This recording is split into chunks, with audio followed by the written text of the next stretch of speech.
在我的心中，耶兰山永远是我最重要的位置，而你却把四海当作你的家，把水族当作你自己的子民。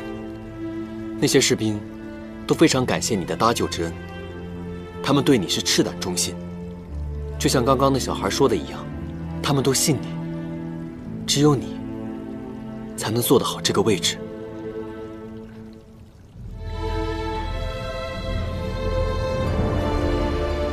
雨墨哥哥，谢谢你。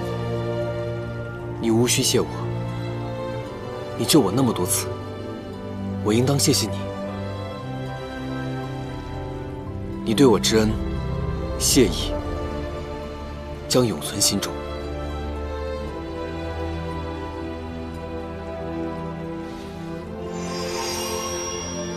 我才知道这逆鳞的意义，此物我不可收。这送出去的东西，怎会有收回的道理？除非你答应我一件事。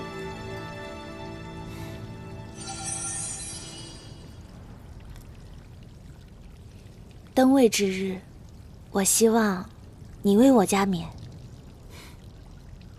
我只不过是耶兰山的一个妖怪头子罢了，有什么资格为四海龙尊加冕？你有，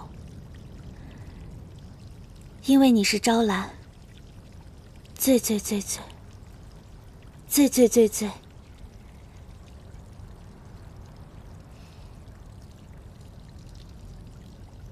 要好的朋友。我答应你。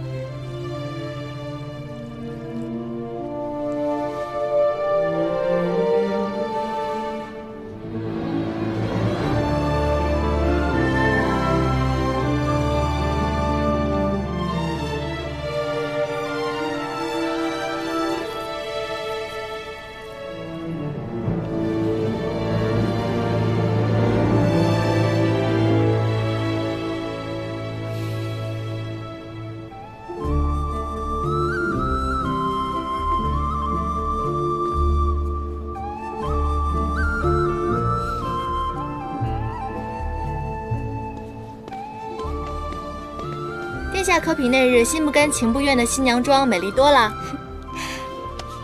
颜淡，待你穿上嫁衣嫁给云墨哥哥时，一定更为光彩照人。到时候一定要请我去观礼啊！不是，误会了。我虽然名义上是云墨的姬妾，但是我们私下约定好了，我就是他忠心耿耿的跟班。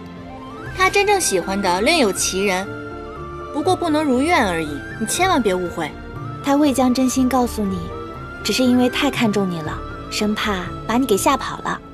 世间疾苦是痴情，他这般受苦，无非是想让你永远无忧无虑，快活自在。你在说什么呀？我怎么听不懂啊？咱俩说的是一个云墨吗？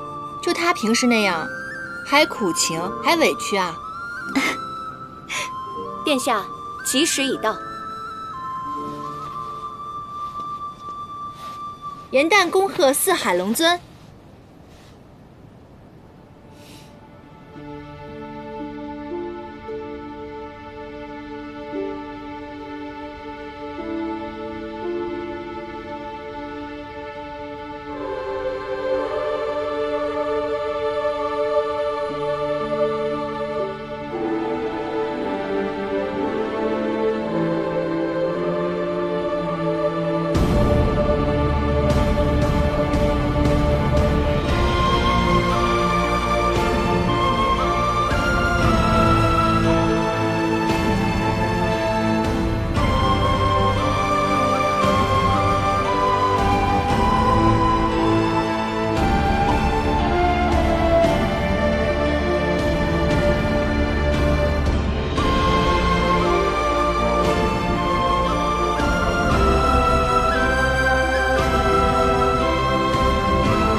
敖宣不忍，四海废之，此乃民心所向。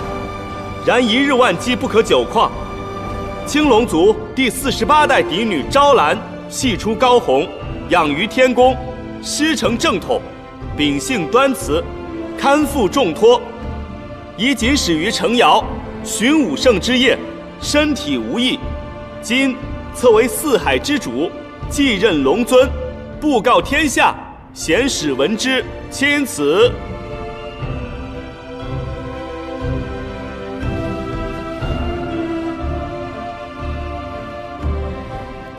昭兰必夙夜精精，小心谨慎。只愿海宇生平，不坠红叶。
愿水族永昌，风雨顺意。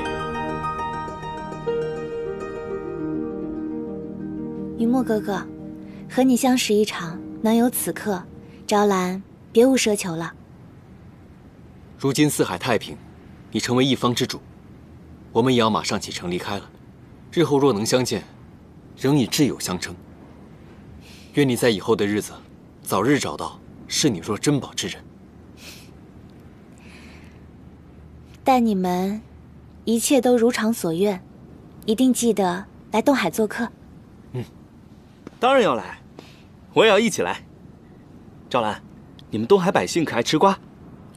我这儿有很多鲜瓜种子，品种齐全，任君选择。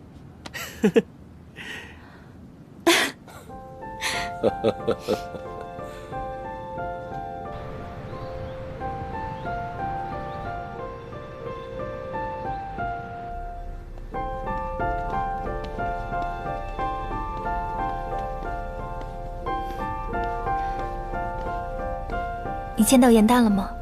他还好吗？他很好，他现在和于墨在一起，忘却了前尘往事，比从前更快乐自由。他要做3届画本第1大家的梦想，如今也一应贯之，拿着册子在凡间游历，收集素材。这正合了他当年想要下界游玩的心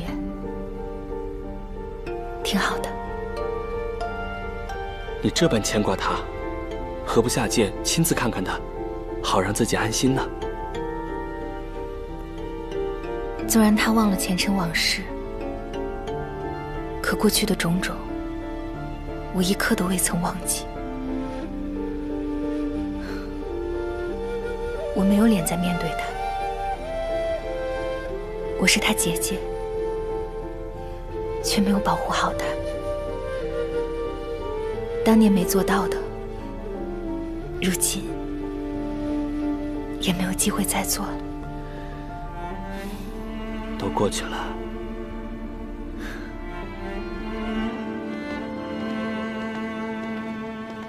除了那些过往痴缠的胡言乱语之外，在盛德的口中，并没套出其他的线索吗？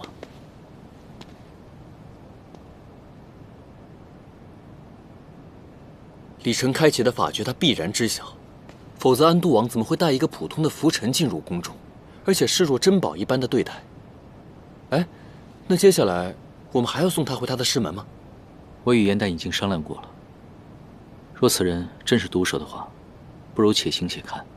一来可以探探他的真实目的，二来大探出李晨使用之法，若就此撇下他，万一他起了什么坏心，我们更是防不胜防。说的没错，只有千日做贼，哪有千日防贼的道理？反正离他口中的贺心门也不远了，接下来我们就且行且看，看看他到底打的什么样的如意算盘，马上揭晓。我们先走吧。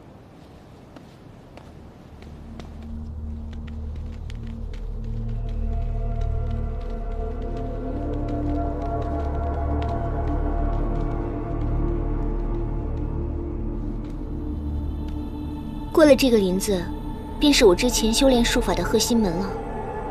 这几日相处，因为这样那样的误会，让两位公子对我心生芥蒂。等到了师门，我一定一一细说。毕竟，相识是缘，哪怕别后再无机会重逢，盛德也委实不希望诸位因此误解厌恶于我。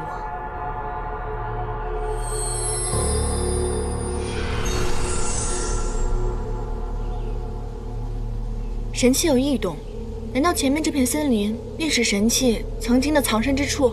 正是，昔日我正是在此林中意外拾得此神器的。李晨与此地有感应，当属正常。此地树林甚密，地势甚广，既然盛德姑娘对此地熟门熟路，不如由你在前面带路，我与严旦殿后，这样以防野兽突袭嘛。这是自然。之前我日日来这儿砍柴挑水，无比熟悉。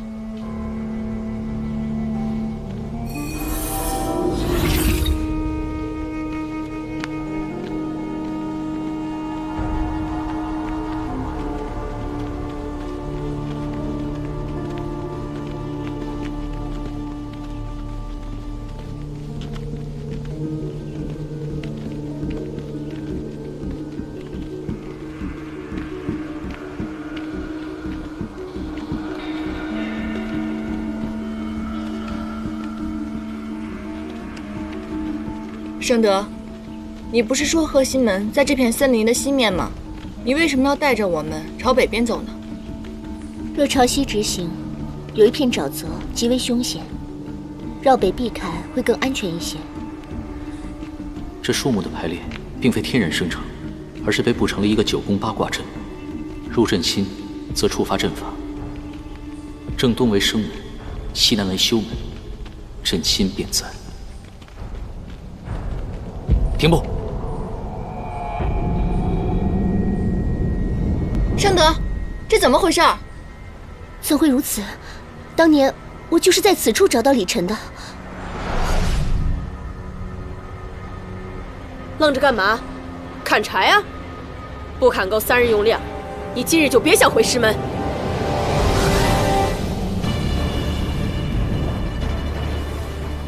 这是魔族魂魄所化的八卦阵。对了，小寒精，愣着干嘛？赶紧干活啊！气旋6符，燃会双万。盛德，你这使的什么妖法？去！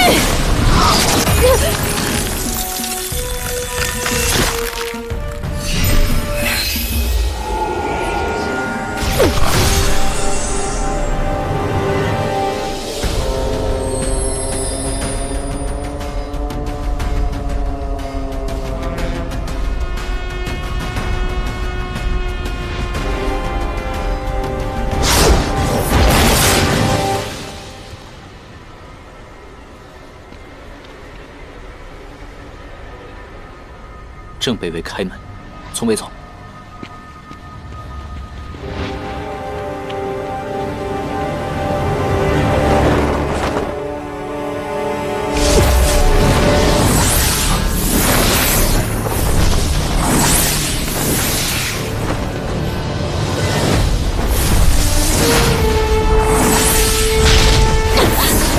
一步，云娜。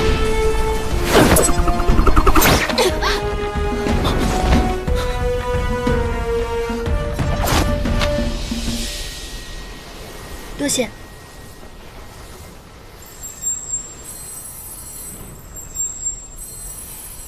圣德，你果然有问题，你到底想做什么？当然是要取你的命，偷你的心了。所以你跟我们同行的目的便是要杀我？那绛臣跟裴洛呢？他们两个人离心，也是你一手所致的吗？是又如何？我借着裴洛的贪欲，一步步成为安都王最宠爱的侧妃，一人之下，万人之上。我本可快活一生，可偏偏命运让我遇见了你。可为什么你要出现？一次又一次地毁掉我的人生，夺走我所爱的一切。与颜黛又有何关系？你心爱之人，并非心悦于你，难道你要迁怒于他？你终于露出你的真正面目了。如此自私偏执，怎配得上爱？你懂爱吗？你懂什么？唐城，我所有的筹谋都是一心为你，然而你为了他这般践踏我的真心。今日我便要亲手杀了他，然后逼着你一口一口吃下他的心。你简直就是一个疯子！我宁死也不会让你如愿的。我会如愿的。不仅如此，我还要施法消除你在凡间的记忆，这样你便会彻底忘了他，与我厮守此生。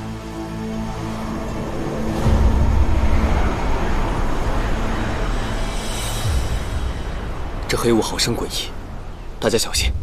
昔年昭圣帝君以李晨将一批魔军封印至此，魔族人便化为这黑雾，吞噬入阵之人。你失了记忆，忘了仙法，今日我便要你眼睁睁看着这两个妖精化为石雕，而我将手握九旗龙丹、李晨两大神器，称霸凡界。气旋六腑，燃会双万。去！别怕黑雾！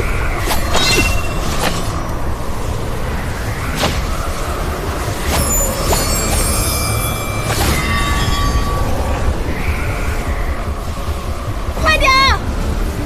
我要顶不住了！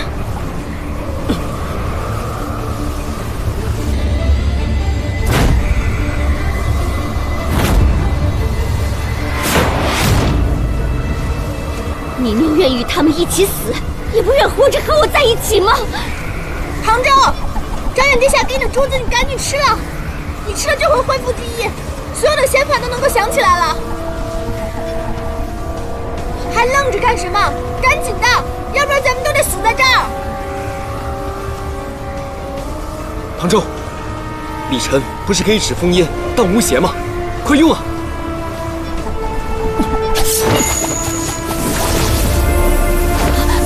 小心！今日你非死不可！先修天机，后劈玄苍。小寒经，快用小寒经啊！先修天机。不行，上古修炼之法与今日完全不同，死记于硬背，难得精髓。快，倒转运功！圣德若能以小寒经御物，那么必也可靠李晨兼小寒经反御之。唐周，听我口诀，驱动内力，操纵里尘，上身微旋，气旋六腑，然会双万。小寒精，怎么这么耳熟呢？怎么可能？你怎么会小寒精？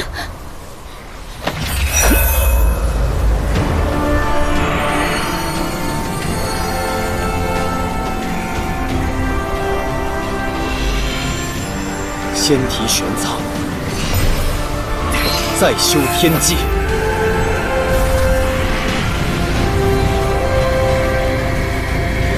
破！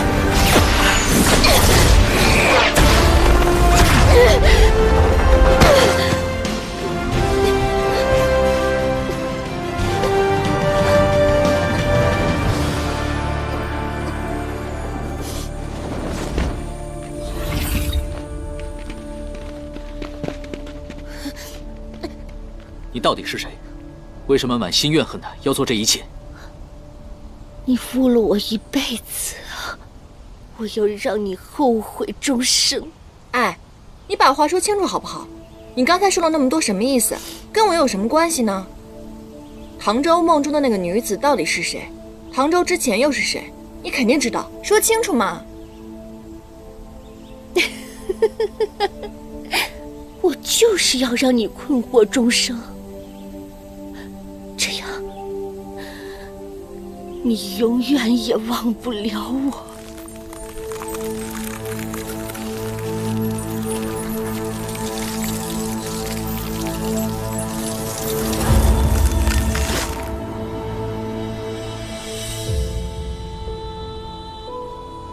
就这么死了，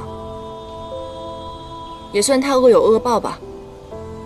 如果将臣知道这些，心里也许会释怀一些。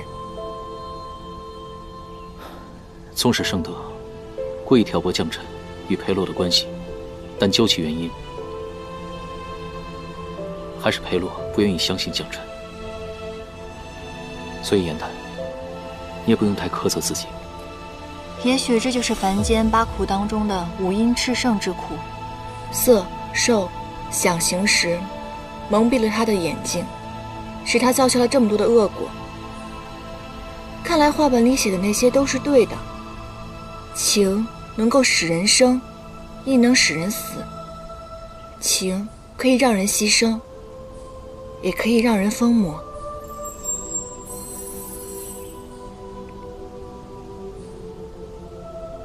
哎，你梦中的那个女子到底是谁啊？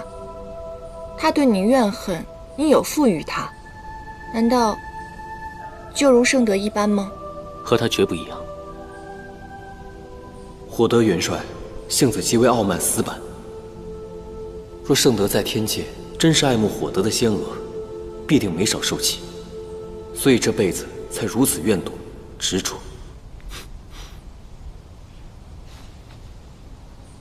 笑什么呀？那都是前尘往事了。既然无从可解，就不要再提了。行了吧，你倒是洒脱了。现如今，他变成了石像，我们的满心疑问，找何人去解？贺心门，他之前说他的师门是贺心门，我们去问问，看看有没有什么知情人。走。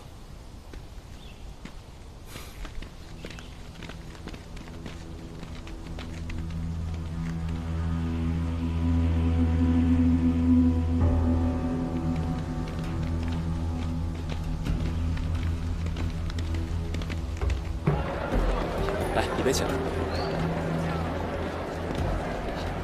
慢走啊！客官，里边请。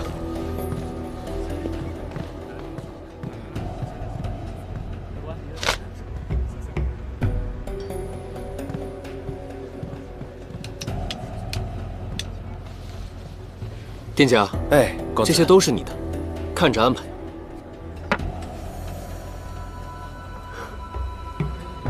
但是有件事情，想向你打探。此处有个修炼之地，名唤贺心门，为何找不到了？公子问这个做什么？这贺心门可不是什么好地方。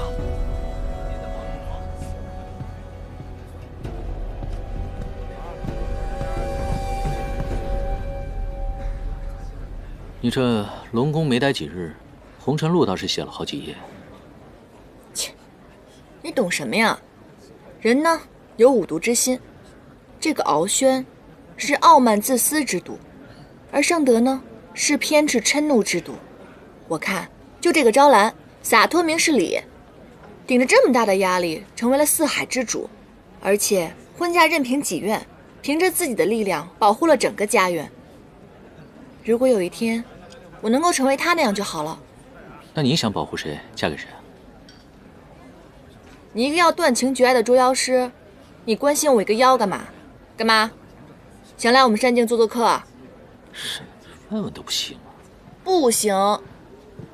打听到了。怎么说？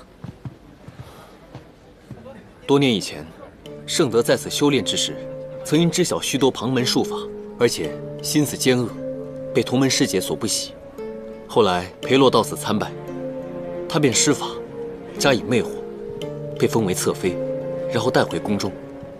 就在他离开的前夜，鹤心门忽起大火，57人尽数葬身，无一幸免。真狠毒的女人，我早看她不是好人了。57个人，没想到如此决绝。他就是想要斩草除根。若日后像我们一样有追本溯源的人，便无迹可寻了。他究竟是谁？到底做过多少恶事？便像迷雾森林中的雕像一般，永远封存起来了，谁也不可知。我现在想想可真可怕。还好你会那个拗口的法诀，不然变成石像的就是我们了。我这一路想了很多，我想明白了，以后我不想再做你身后的跟班了。你教我修炼吧，我想变得强大起来，以后可以换我保护你。还是年轻厉害，你天资聪明，而且什么东西一学就会。你要潜心修炼的话，说不定以后我做你的跟班了。哦，那倒也是了。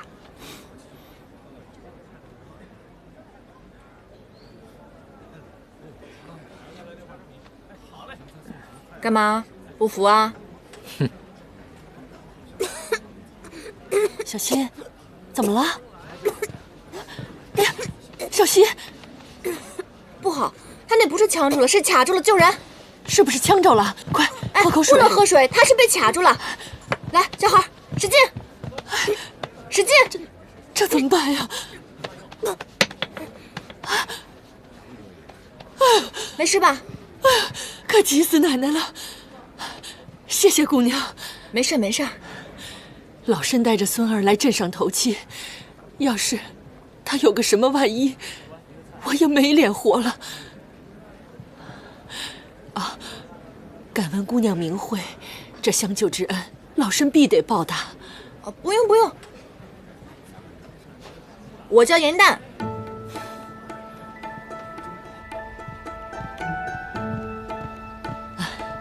让几位久等了。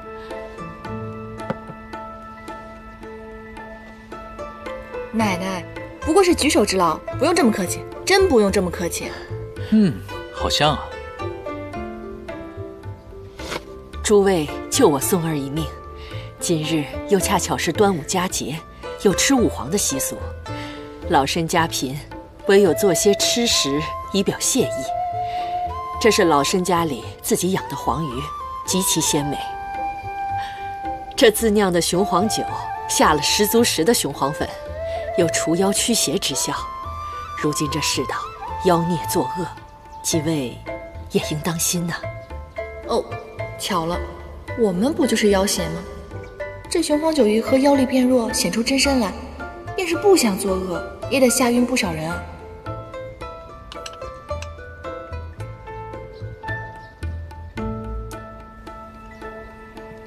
老夫人，此鱼果然鲜美，您不必担心，许多妖藏于深山之中，不与人相犯。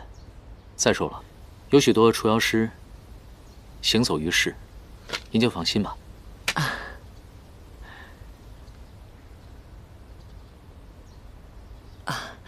这位公子怎么不下筷？可是我做的吃食粗糙，不合您的口味吗？不是，您误会了，奶奶。他这个人吧，有痛风，所以闻到鱼腥味他就受不了。要不然这样，我替他吃2口吧。哎，莲青，难道你忘了吗？你有哮喘，不能食得鱼腥。吃1口也没关系吧？1口都不行。哦。啊，老身不知姑娘和公子有此忌口，实在不好意思。哮喘痛风忌吃鱼腥，这雄黄酒倒是无需忌口，请几位千万不要推辞，多饮一些。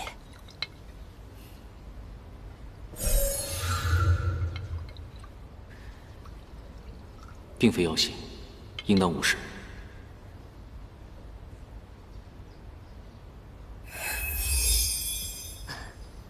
姑娘请。哎，平日莲青不胜酒力，这酒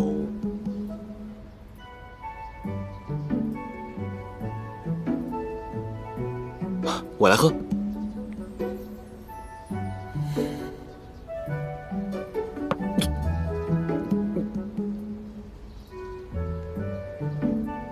此酒甚妙。公子喜欢就好。公子行侠仗义，又如此疼爱妻眷，真是少年英雄啊！来，又来。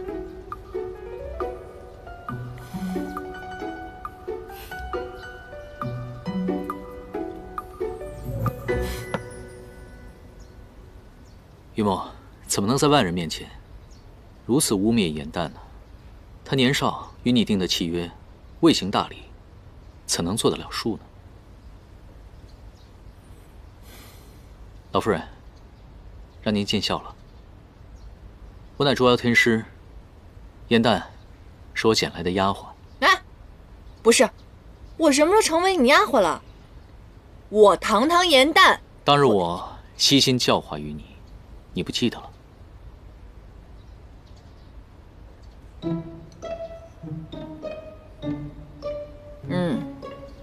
是，唐天师对我恩重如山。哼。哎呦，莲青，你看啊，唐天师这是要棒打鸳鸯啊。不过没关系，嫁鸡随鸡，嫁狗随狗嘛。你要是他的丫鬟的话，那我就勉勉强强做你的管家吧。你看，如此美食，又有如此好酒，我算是无福消受了。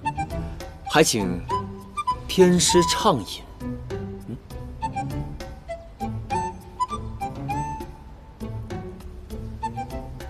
你们俩给我等着！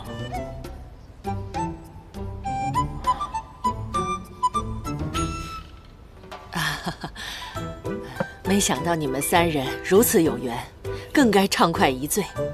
不管是主是仆，都是老身的恩人。来，我这雄黄酒管够，千万别客气。哎呀，我不行了，我现在是头痛欲裂，根本就饮不了酒。我也是，我感觉我哮喘发作了，有点恶心，我现在什么都喝不下去。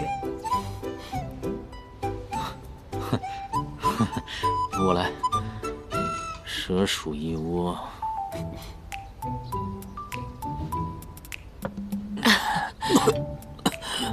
公子好酒量。老夫人，您还别说，这个酒啊，还真不错。唐周，让你喝尽兴，没让你喝断命啊，兄弟，行不行啊你？怎么就不行了？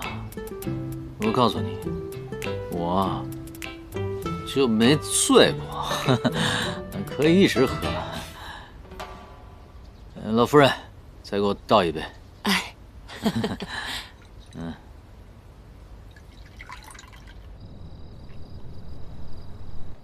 慢点。别动。我没醉，我还能喝。我告诉你啊，我能一直喝，怎么喝都喝不醉。是，你确实能一直喝，你是怎么喝都喝不醉，喝傻了吧？哎，要不要我给你煮碗醒酒汤？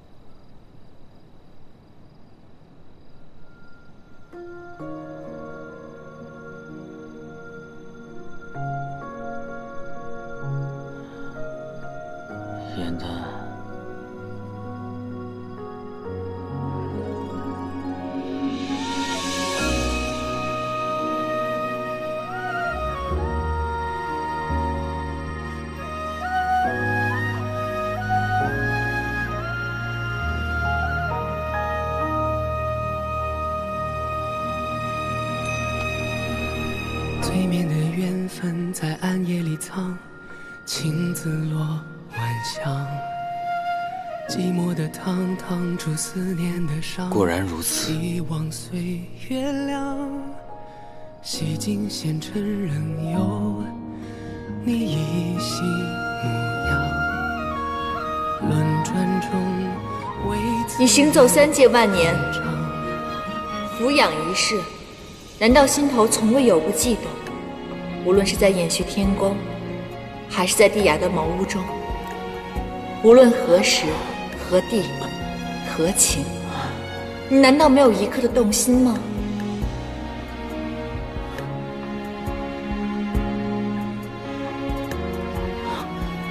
职责所在，无所不能。对不起。如今你是凡人，受尽凡间8苦，生老病死4苦，爱别离之苦，求不得之苦，五阴炽盛之苦。若你心岿然不动，又怎会体会到这苦呢？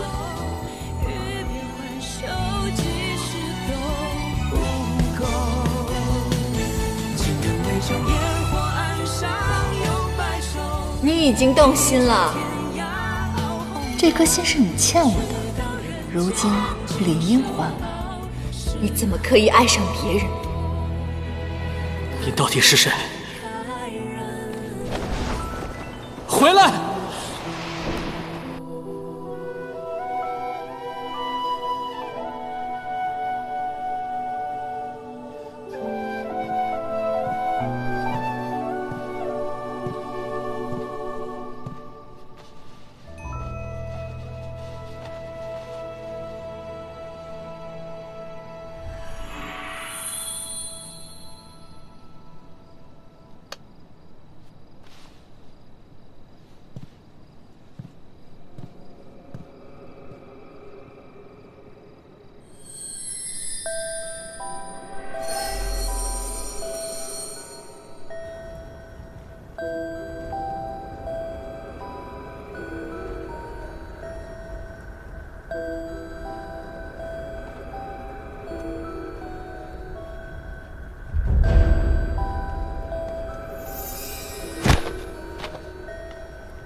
公主，做得好。神霄宫耳目遍及四海，要设计2个妖精和1个凡人，自然不难。只是属下好奇，为何不斩草除根？此物乃是天界法宝，他已经认出。我虽得之，无法用之。我派你过去，无非就是为引那3人入局，助我成事。此局已动，你回去等待便是。是。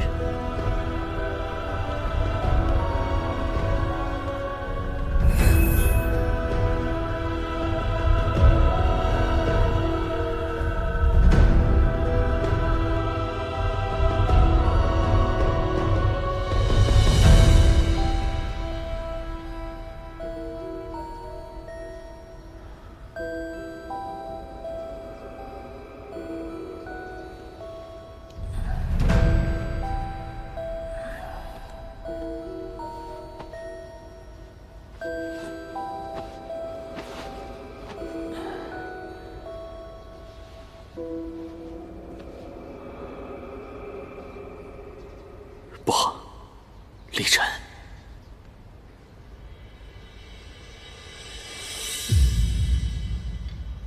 这家客栈早已经没有任何人住了。我方才已经打探过旁边的店家，说此客栈在3天前就被人包下了，而且老人跟小孩在这里没有任何的亲戚，所以是他们设好的圈套。这酒里面的确有很多的雄黄粉，雄黄粉辛辣苦涩的味道非常重，所以掩盖了里面这一丝不被察觉的异香。由此可见，人家明明就是早已盯上了我们，所以想让我们出手相助，还打消我们的防备之心。明明知道咱们2个是妖，喝不了雄黄酒，顺水推舟，便让唐周饮下。然后再找个机会窃取他的宝物。唐周，你是为了帮我跟于墨挡酒，李晨才丢的。你放心吧，我们一定会想办法帮你给拿回来的。可客栈中没有其他的线索，凡间也有很多人使用蒙汗药，怎么查呢？我以前呢，曾经看到过百草图志，蒙汗药繁多不假，但此药当中的狭叶蒲根，唯有朱翠山可知。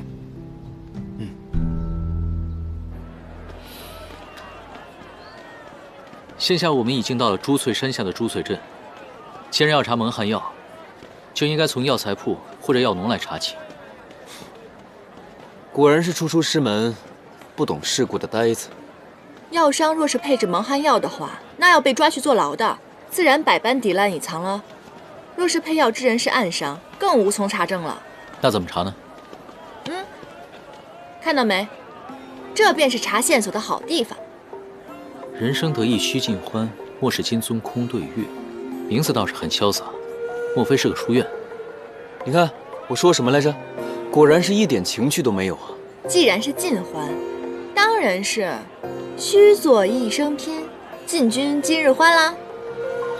策词艳曲，必是风流之地，我可不去。想什么呢？这是舞房，又不是青楼，风流不减，更添雅韵。此地是人流往返最频繁的地方，鱼龙混杂，也是查线索的好地方。